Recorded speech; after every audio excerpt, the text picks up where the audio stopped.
So Tamil தேசியம் அப்படின்னு சொல்லும்போது நம்ம கண்ணு முன்னாடி வரக்கூடியது சீமான் அவர்களும் நாம் தமிழர் கட்சி மட்டும்தான். இன்னொரு தமிழ் தேசிய கட்சி அப்படிங்கிறது நம்மளால நினைச்சு கூட பார்க்க முடியல. ஏகப்பட்ட கட்சிகள் இருக்கு.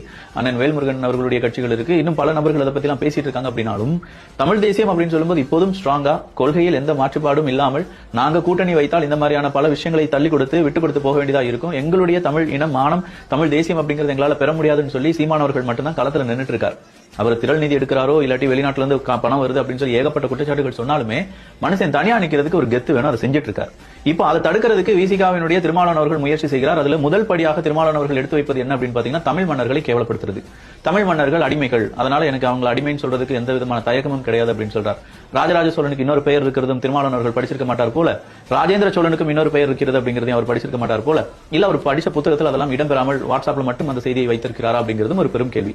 இதே மாதிரி ராஜராஜ சோழன் ராஜேந்திர சோழன் அப்படிங்கிறவங்களாம் பத்தி ரொம்ப வருடங்களுக்கு முன்னாடி ரஞ்சித் அவர்கள் பேசியிருந்தார். அதன் பிறகு பல எதிர்வினைகள் உருவானது. இப்ப மீண்டும் அதே மாதிரியான ஒரு களத்தை கொண்டு வந்திருக்கிறார் திருமாவளவன் அவர்கள். சோ எலெக்ஷன் வருது. எலெக்ஷன் வரும்போது இரண்டு விஷயத்தை இந்த திமுக காரங்க முன்னெடுப்பாங்க. ஒன்னு சாதிய ரீதியிலான ஏதாவது மோதல்கள் அப்படிங்கிறதும், இன்னொன்னு தமிழ் சமஸ்கிருதம் ஹிந்தி அப்படிங்கறத வச்சு ஒரு பெரிய அசட்டைகள் அப்படிங்கிறது செய்யப்படும்.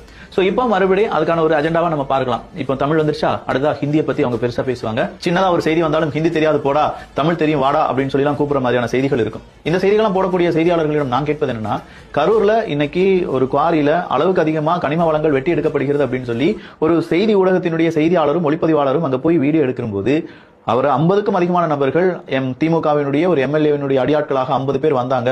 4 மணி நேரம் அவங்க போட்டு அடிச்சிருக்காங்க. அவர் கதறக்கூடிய ஆடியோ வீடியோ இது எல்லாமே ரொம்ப பெரிய அளவுல வைரலா மாறிச்சு.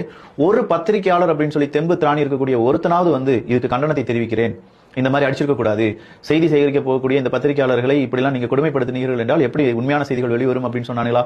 சொல்லியிருக்க மாட்டாங்க. ஏன்னா காசு பணம் துட்டு மணி அப்படிங்கறத விட மானம் மரியாதை எதுவுமே இல்லாம வாழ்ந்து கொண்டிருக்கக்கூடிய சில நபர்கள் இங்க இருக்கக்கூடிய செய்தி ஊடகத்துல